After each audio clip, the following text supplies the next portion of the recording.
네, 안녕하십니까. 동포온 주간동포리포트의 MBC 양효걸 기자입니다. 네, 저는 염규현입니다. 오늘이 무슨 날입니까? 오늘은 바로 전날이죠. 네. 그날의 바로 전날. 네. 네. 제가 나팔 연주 좀 해봤습니다. 네. 노래 한 곡 하신다고 들었는데.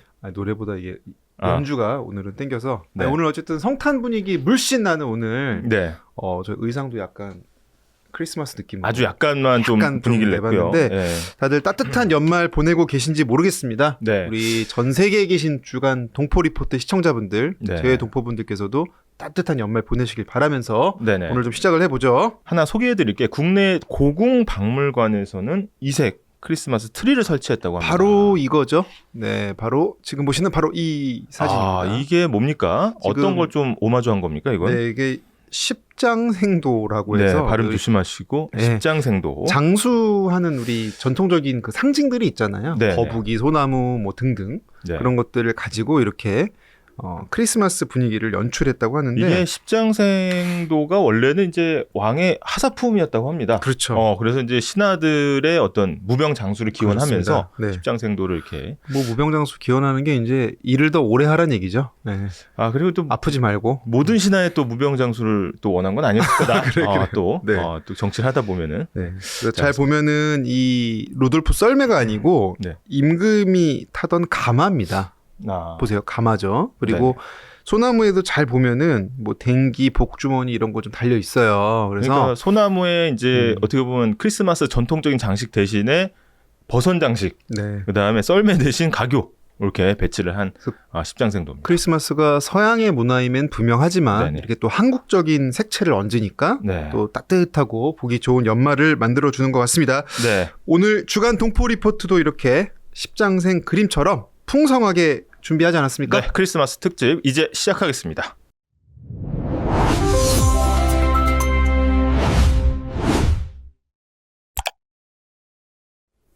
네, 세계 각국의 주요 소식들을 알아보는 글로벌 헤드라인 5 시간입니다. 네, 글로벌 헤드라인 5 첫 번째 소식 어떤 소식입니까? 네, 첫 번째 소식도 바로 크리스마스 관련 소식도 준비했는데요. 네네. 바로 이스라엘 서핑하는 산타.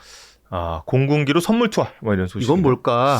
한번 좀 알아보겠습니다. 네, 일단은 이스라엘 같은 경우에 네. 지금 바로 이 사진입니다. 이스라엘 관광청이 보내준 사진인데 산타가 몸이 좋아요. 네. 산타가 몸도 좋고 네, 서핑하고 있습니다. 서핑 균형 감각도 아주 좋습니다. 네. 그래서 지금 크리스마스 시즌이라 전 세계가 이제 다들 그런 준비하고 있는 거거든요. 일단 대부분 이제 크리스마스라고 하면 뭐 우리나라 같은 경우에 하얀 눈이 내리고 뭐 크리스마스 트리가 반짝이고 뭐 이런 것들 생각하시는데 이 특히 남반구에서는 꼭 이런 풍경이 아닐 수도 있는 거 아니겠습니까? 맞습니다. 그렇죠? 그래서 각자 자기만의 방식으로 이렇게 해변에서 크리스마스를 기념하기도 하고요. 네. 우리 또 재외동포분들은 또 맞습니다. 전 세계 곳곳에 계신 거 아니겠습니까? 네, 그래서 풍경은 다르지만 푸근한 이제 성탄절 보내시기를 바라면서 네. 이 남반구 같은 경우에는 특히 이제 아까 서핑하는 것도 나왔지만 더운 날씨가 맞습니다. 또 있기도 있습니다. 네. 또 우리 대한민국은 또 지형 지물이 어떻습니까? 군대에 갔다 왔잖아요. 네, 일단 뭐 외국 사람들이 크게 놀라는 게 이 나라는 평지가 없다. 좀 걸으려 하면은 이제 산이 오고. 우리는 그래서 북한산에서도 크리스마스를 기념한다. 네네. 네, 그래서 네. 따뜻하게 보내시라고 저희가 이 사진으로 좀 소식 준비해봤습니다. 또 다른 이제 소식이 이제 공군 소식이 또 있어요. 맞습니다. 네. 바로 이건데요. 네.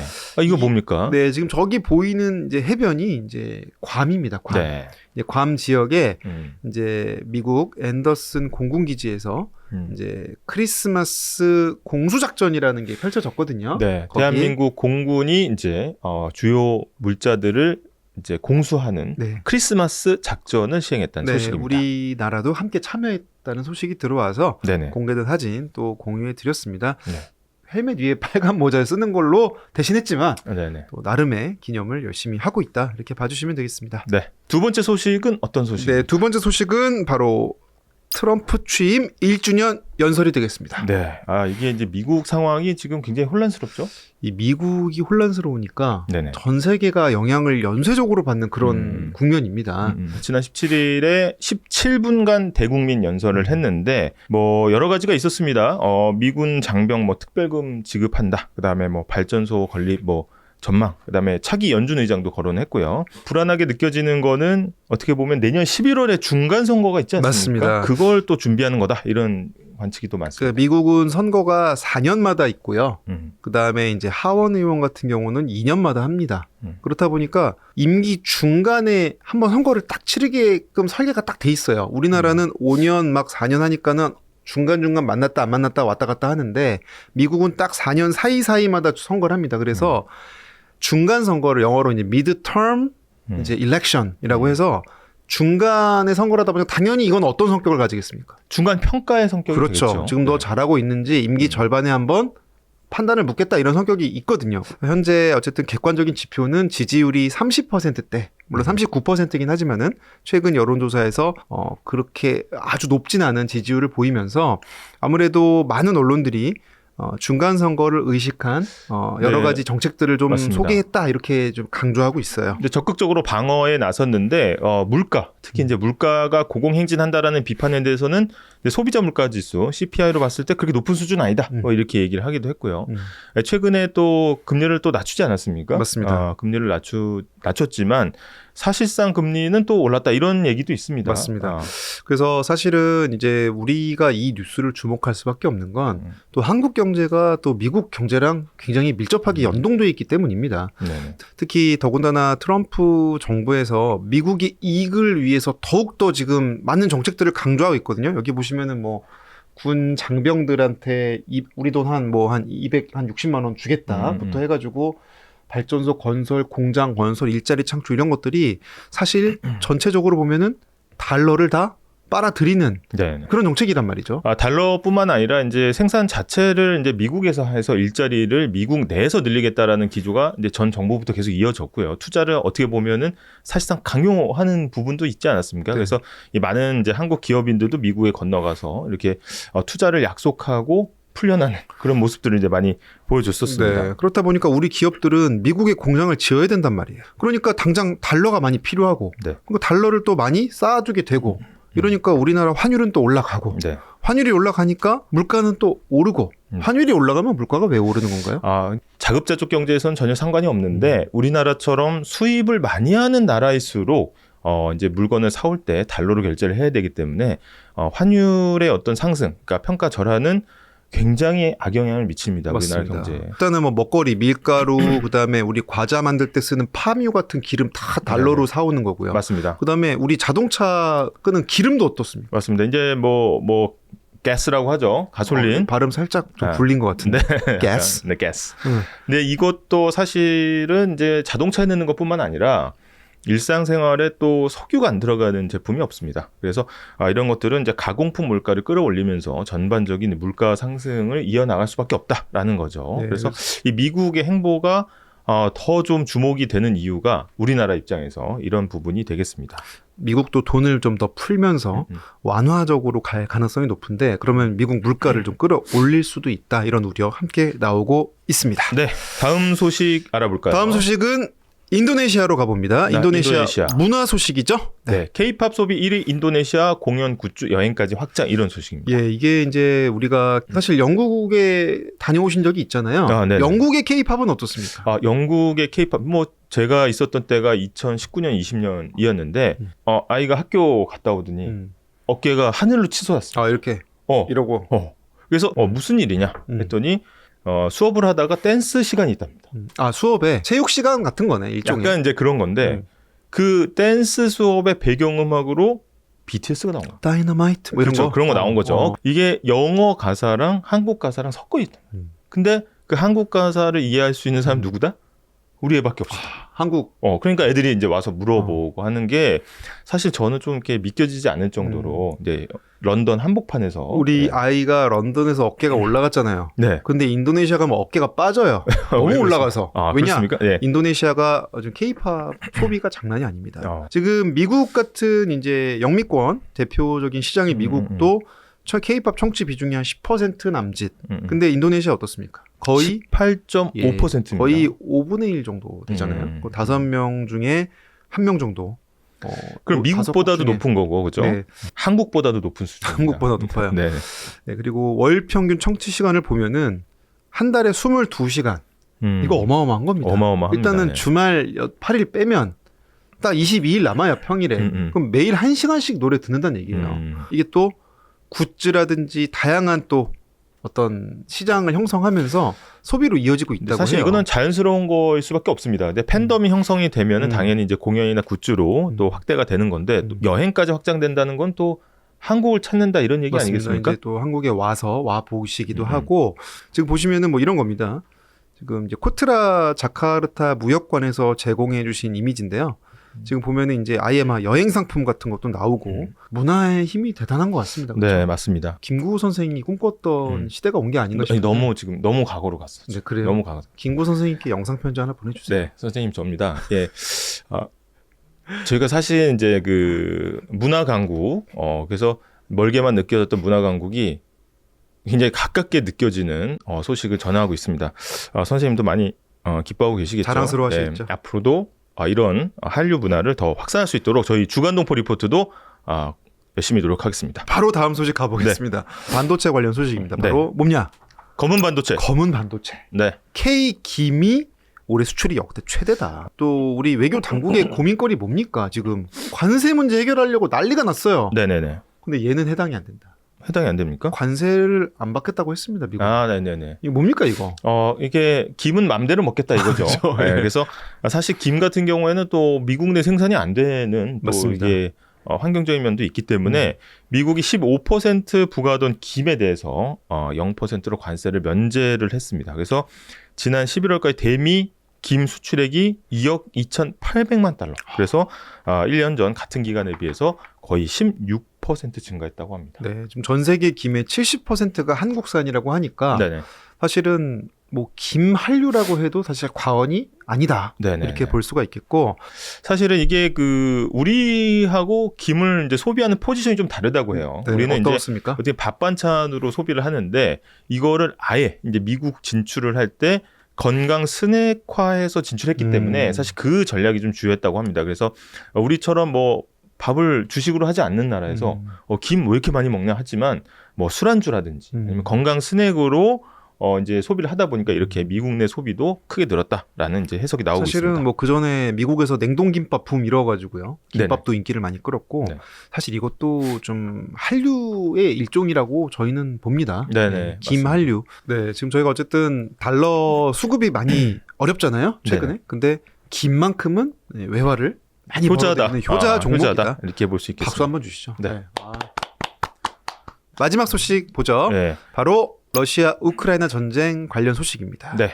미국은 계속해서 이제 종전 협상을 이제 종용하고 있고요. 효과는 아직까지는 그게 시원치는 않습니다. 네. 그리고 EU는 우크라이나 지원하겠다라고 나서서 상당히 어떻게 보면은 뭐 좋게 해석하면 막판 진통이다라는 이제 해석도 있고요. 네, 요거 지난주에 나온 뉴스 하나 짧게 보고 이어가겠습니다. 잠깐 보시죠. 유럽 정상들이 러시아의 동결 자산을 우크라이나 지원에 이용하는 방안을 논의하고 있습니다. 젤렌스키 우크라이나 대통령은 당장 내년 초부터 드론 생산이 급감할 거라면서 지원을 호소했는데요. 미국은 이번 주말 러시아 측과 만나 유럽과의 종전한 논의 내용을 전달하고 협상에 나설 예정입니다. 베를린에서 이덕영 특파원의 보도입니다. 러시아 당국은 우크라이나의 드론 공습으로 선원과 민간인 등 3명이 숨지고 9명이 다쳤다고 밝혔습니다. 이번 공격은 푸틴 대통령이 군사적 압박을 강조한 직후 실시됐습니다. Россия добьется освобождения своих исторических земель военным путем. 이번 주 초 미국 대표단과 만나 종전안에 대한 협상을 벌였던 우크라이나와 유럽연합은 이번엔 우크라이나 지원 방안을 논의하고 있습니다. 2,100억 유로에 달하는 러시아 동결 자산의 일부를 우크라이나의 배상금 대출의 형태로 지원하겠다는 겁니다. 당장 내년 초면 우크라이나의 재정 악화로 전쟁 수행이 어려워질 거란 전망 때문입니다. 하지만 헝가리와 이탈리아, 벨기에 등 유럽연합 가입국 일부는 물론 미국도 강하게 반대하고 있습니다. 이런 가운데 미국과 러시아는 이번 주말 미국 마이애미에서 만나 종전한 논의를 이어갑니다. 미국과 우크라이나, 유럽은 안전보장 방안에 대해 상당 부분 합의를 이뤘는데 이를 러시아에 전달할 예정입니다. 다만 영토 문제에선 여전히 입장이 엇갈리고 있어 종전협상 타결까지는 갈 길이 먼 상황입니다. 네, 지금 보신 것처럼 상당히 긴박하게 움직이는 것 같습니다. 뭐 지금 이 정도면은 이제 종전 협상이 교착 상태다 이렇게 봐도 되는 겁니까? 네, 어떻습니까? 그러니까 사실은 미국 트럼프 대통령 같은 경우에는 얼마 전에 이제 사실 노벨 평화상을 받고 싶다 이런 또 공개적인 어필도 있었고요. 네네. 어쨌든 세계의 분쟁을 본인이 종결시킨다 이런 식의 어떤 정책적인 기조를 가져갔단 말이죠. 근데 종전을 시켰을 때 파급이 큰 거는 이 러시아 우크라이나 전쟁만한 게 없었거든요. 사실 저는 이제 러시아 우크라이나 전쟁이 시작될 때가 기억이 납니다. 그 당시에 많은 전문가들이 현대전의 어떤 특수한 상황을 고려하면 석 달 이상 현대전이 끌고 가기는 어렵다 이런 얘기들을 했었거든요. 그렇죠. 예, 근데 그 예측이 다 틀리면서 굉장히 오랜 시간 이제 전쟁이 지속이 되고 있습니다. 근데 이게 오히려 종전 협상이 중재가 되니까 이 종전의 역설이 좀 벌어지고 있는 것 같습니다. 종전의 역설 어떤 겁니까? 그게 뭐냐면은 종전은 전쟁을 종료하는 게 종전이잖아요. 근데 종전을 할 때 지금 문제는 이제 지금까지 진행된 거를 바탕으로 협상을 해서 영토를 어떻게 그을지나 이런 거로 협상을 해야 된단 말이죠. 그럼 막판에 협상력을 높이기 위해서는 오히려 협상의 주도권을 가져오기 위한 서로의 공방이 오히려 격화돼요. 야, 이거 내가 거의 다 이겼잖아. 빨리 이제 사인해라는 거죠. 지금은 물리적인 피해를 내면서 싸우다 보니까 사실 세계 평화 관점에서는 굉장히 어렵다. 그런 측면에서 EU가 이제 그 우크라이나를 지원하겠다라는 스트레이트가 그런 의미가 있는 거죠. 그런 의미도 우리는 있다고 볼 수 있겠습니다. 충분히 앞으로도 계속 전쟁을 지속하려는 의지가 있다라는 걸 이제 보여줌으로써 협상에서 어떤 우리 유리한 고지를 이제 점하려는 것으로 보입니다. 네. 그리고 퇴각하면서 파괴하는 그런 양상도 나타나는 것 같고요. 네. 여러 가지 복합적인 양상이 좀 녹아 있는 우크라이나 전쟁. 네, 저희가 이 관련 소식은 이제 내년 전망까지 포함을 해서 최대한 현재 있는 특파원과 연결을 해서 한번 자세히 한번 알아보는 시간도 다음 회차에 한번 가져보도록 하겠습니다. 네, 지금 방금 보신 그 리포트를 직접 한 베를린의 이덕용 특파원 저희가 다음 시간에 연결해서 좀 깊이 있게 들여다보는 시간 저희가 가져보도록 하겠습니다. 네. 자, 그러면은 지금까지 글로벌 헤드라인 5 살펴봤고요. 네. 바로 다음 순서로 넘어가겠습니다. 네.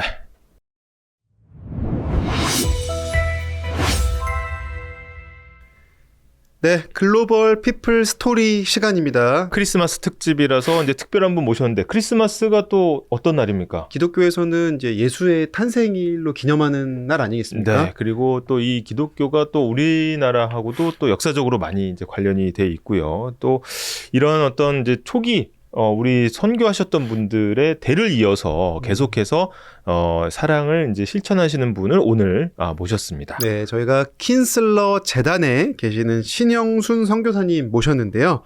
한번 연결해 보겠습니다. 자, 선교사님 안녕하세요. 안녕하세요. 안녕하세요.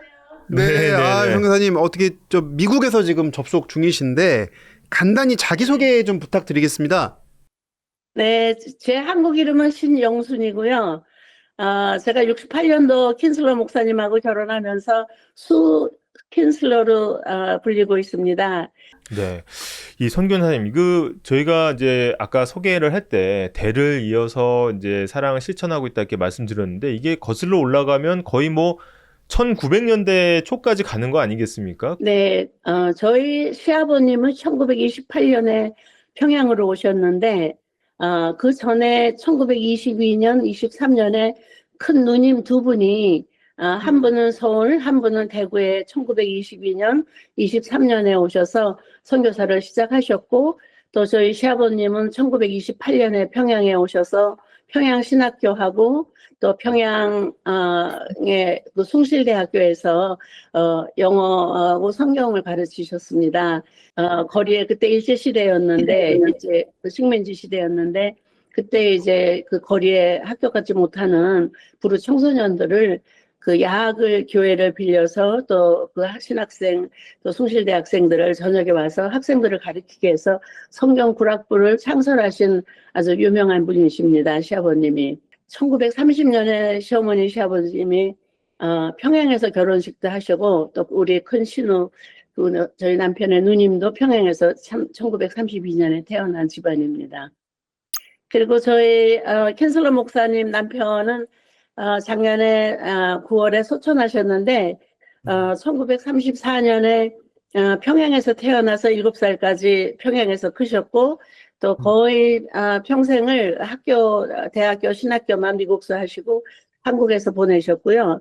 그래서 저희 킨슬러 목사님은 산업선교, 해외선교, 또 국내 선교 또 많이 그 교회 개척하는 일 많이 하셨고 1998년부터 북한의 평양에 가서 그 고아들하고 장애인을 돕는 일을 시작해서 지금까지 그 지원하는 일을 하고 있습니다.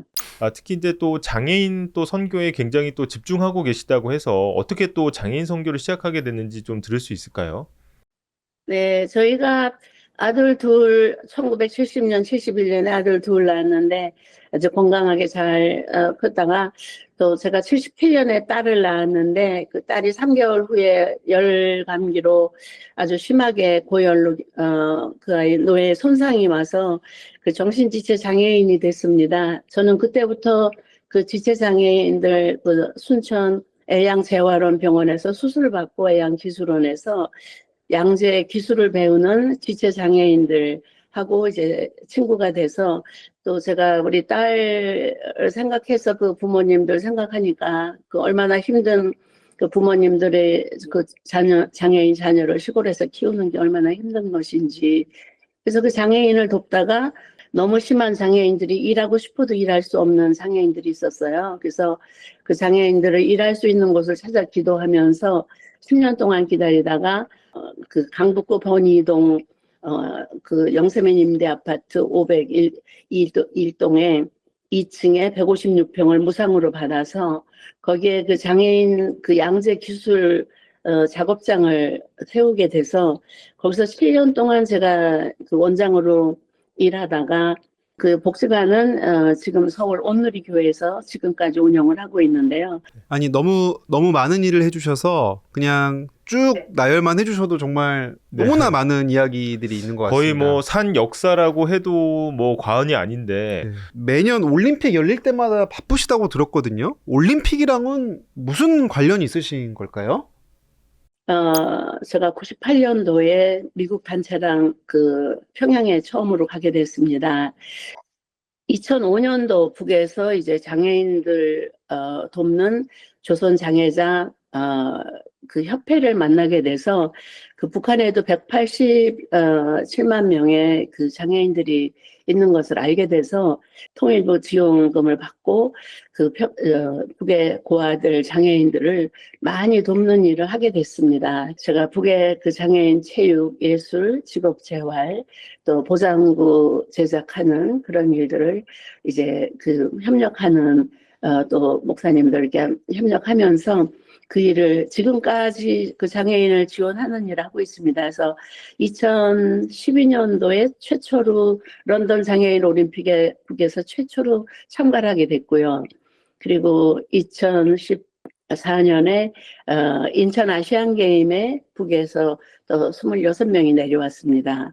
그래서 그때는 남북관계가 굉장히 안 좋을 때라서 힘들었지만 모든 것을 관철시킬 수 있는 그 역할을 할 수 있었고요. 또 2016년에 리우 장애인 올림픽, 또 2018년에는 그 평창 동계 장애인 올림픽에 북에서 육로로 24명이 내려올 수 있도록 그 훈련시키고 또 미리 독일 가서 선수권도 따게 해주고 또 저도 열심히 남과 북의 그 장애인들이 통일이 올 때 함께 손잡고 정말 함께 춤추고 체육도 하고 또 장애인들도 통일의 대열에 함께하는 것이 중요하다고 생각해서 이 일을 지금까지 꾸준히 협력 지원을 하고 있습니다. 선교사님 이게 거의 100년 전부터 시작이 된 건데 또 이렇게 또 계속 100년 동안 또 유지를 계속 이어내려 오시는 게 전 진짜 대단하다고 생각하고요. 특히 이제 크리스마스를 맞아서 이런 게 더 뜻깊게 또 느껴지는 것 같습니다. 그래서 크리스마스 또 의미를 다시 한번 새기면서 오늘 또 귀한 시간 내주셔서 너무 감사합니다. 네. 많은 재외동포분들이 이런 분도 계시는구나 아는 계기가 되셨기를 바라면서 오늘 자리 빛내주셔서 다시 한번 감사드립니다. 네, 감사합니다. 고맙습니다. 메리 크리스마스. 메리 크리스마스. 메리 크리스마스. 성탄을 축하합니다.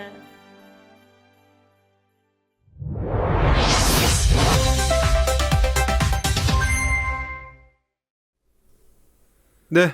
동포청 브리핑룸 시간입니다. 네, 재외동포청의 다양한 소식을 전해드리는 시간입니다. 네, 첫 번째 소식부터 보겠습니다. 첫 번째 소식 읽어주시죠.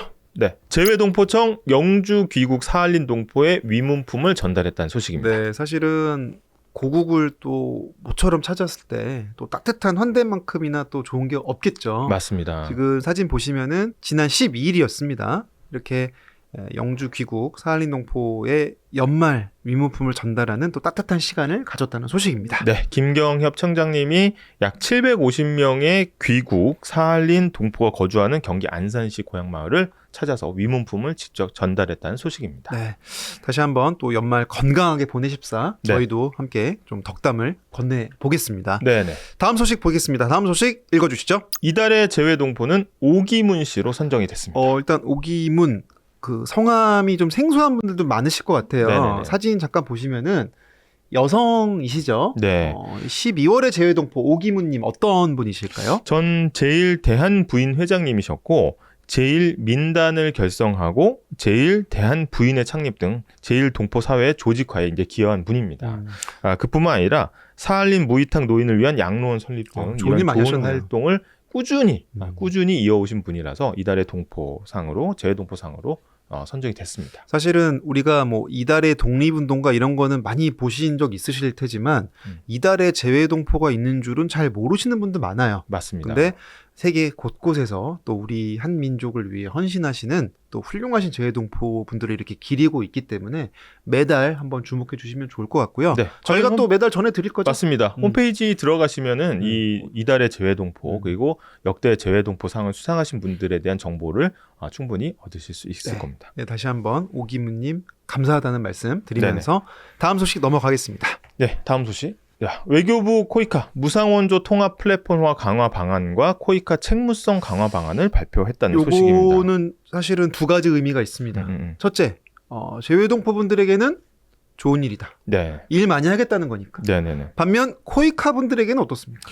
이 코이카 분들은 어떻게 보면 더 성과를 더 이제 공공성을 강화하고 또 책임 있게 또 공공 원조를 진행하라는 어떤 또 메시지가 되지 않겠습니까? 맞습니다. 네. 아무래도 그만큼 이 일을 더 많이 하겠다 이런 거라고 보시면 되겠고요.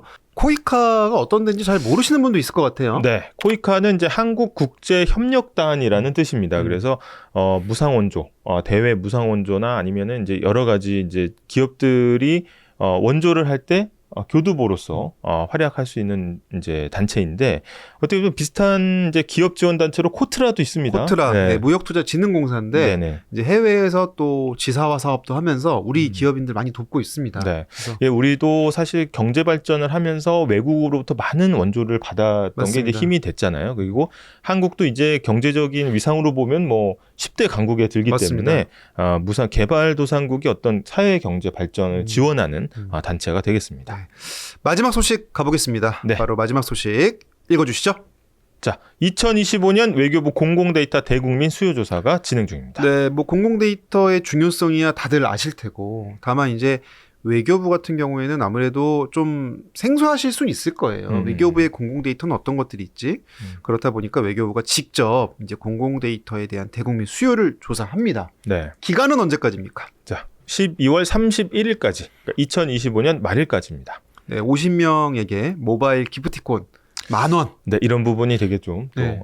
중요한 부분이죠. 10,000원이면은 요새 환율로는 $6가 넘습니다. 네. 타코 하나는 충분히 먹을 수 굳이 있는. 또 왜 미국 환율로? 네. 진짜. 네.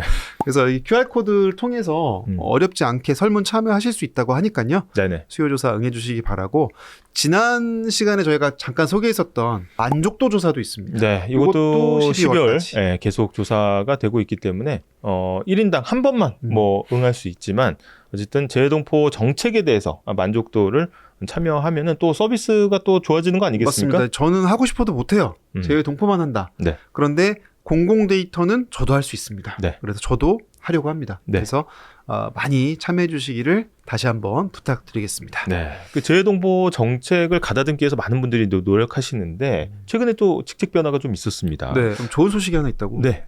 이제 교류협력국장이셨던 김민철 국장님이 차장님으로 동포청 차장님으로 또 영전하셨습니다. 교류에 더 힘써 주실 수 있으리라. 앞으로 많은 활약을 좀 기대해 보겠습니다. 축하드립니다. 네. 저희 그러면 다음 순서로 한번 넘어가 보겠습니다.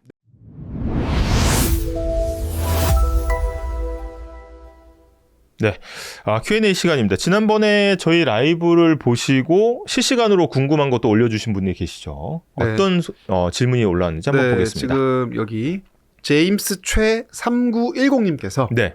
구독하고 자주 찾아 시청하겠습니다. 너무 감사드리고요. 네. 이중국적 허용 나이 하향 조정에 관한 소식 좀 알려주세요. 이렇게 말씀하셨어요. 네, 이중국적 허용 나이 하향 조정이 어떤 이중국적을 하면은 좋을까요, 나쁠까요?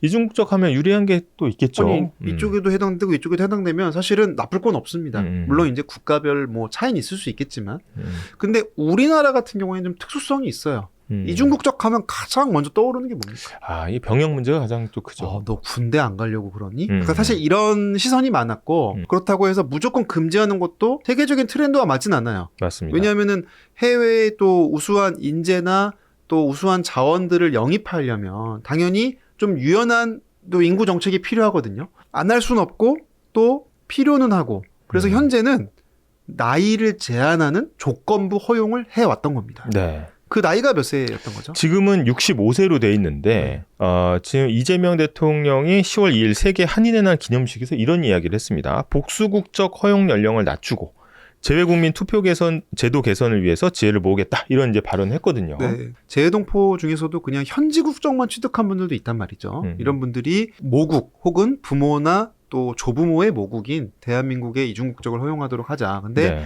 다만 그렇다 보니까 지금은 경제활동이 끝났다고 간주되는 65세 이후에만 이제 풀어주다 보니까 네. 아무래도 인구 유입의 효과가 크진 않았던 거죠. 그렇죠. 한국의 인구 구조 변화하고도 또 연결이 돼 있습니다. 맞습니다. 그래서 어떤 생산 가능 인구가 급격하게 줄면서 어떤 우수한 재외동포의 인력들이 한국 사회에 좀 기여할 수 있도록 물꼬를 좀 터줘야 되는 거 아니냐 이런 이제 여론들도 있는 거죠. 네, 그래서 현재 국회에서도 또 일부 개정안이 이제 발의돼 발의된 있습니다. 상태입니다. 그래서 네. 기존에는 65세 이상이었던 것을 경제활동이 가능한 나이까지 그렇다고 해서 20살부터로 하면 사실은 아까 말한 그런 병역 문제가 또 논란될 수 있기 때문에 찬반 양론이 사실은 논거가 뚜렷해요. 그리고 맞습니다. 양쪽이 서로 이해를 다 해요. 우리나라 인구 부족한 거 문제지. 오케이. 근데 또 병역 이탈의 수단으로 악용되면 안 되지. 이거는 여기에 이견은 없다. 그래서 적정한 선을 정하는 게 굉장히 중요하고 또 그게 또 우리 국회의 역할 아니겠습니까? 맞습니다. 네, 좀 민의가 잘 모아지기를 좀 바라보고요. 사실은 2044년까지 생산 유발 효과를 집계를 해봤더니 6조 원이 넘는다고 합니다. 그래서 현명한 좀 타협점을 찾아야 되는 문제다. 그래서 생산 가능 인구도 늘리면서 병역에 대한 것도 이제 보존을 하면서 이렇게 타협을 찾아 나가야 되는 문제가 되겠습니다. 네, 이렇게 Q&A 저희가 살펴봤고요. 네. 이런 식으로 저희가 매주 들어오는 질문들 하나씩 소개해드리고 있습니다. 네. 궁금하신 점, 알고 싶으신 점, 주간동포리포트 댓글이나 또 다양한 수단을 동포 통해서 온 채널 통해서 사연이나 질문 접수해 주시면 저희가 아는 범위 내에서 친절하게 설명해 드리도록 하겠습니다. 저희가 준비한 오늘 소식은 여기까지고요. 네, 크리스마스 특집 오늘 여기까지입니다. 네. 저희가 다음 주에는 또 다른 특집이 준비돼 있죠. 근데 이제 특집을 준비하려면 사실 이제 선결 조건이 좀 있습니다. 뭡니까? 구독과 좋아요가 그렇죠. 네. 네. 구독과 좋아요, 알림 설정 꼭 부탁드리고요. 네. 다음 주는 또 12월 말인 만큼 연말 특집으로. 맞습니다. 그래서 2026년 특히 이제 재외동포분들한테 유익한 소식도 좀 전해드리고 2026년 또 세계는 또 어떻게 또 바뀌는지 또 전망도 해드리면서 특집을 준비해보겠습니다. 또 특별한 게스트도 모시고 저희가 다채롭게 다음 시간 준비하겠습니다. 여러분 오늘도 시청해주셔서 감사드리고요. 저희는 다음 시간에 뵙겠습니다. 감사합니다.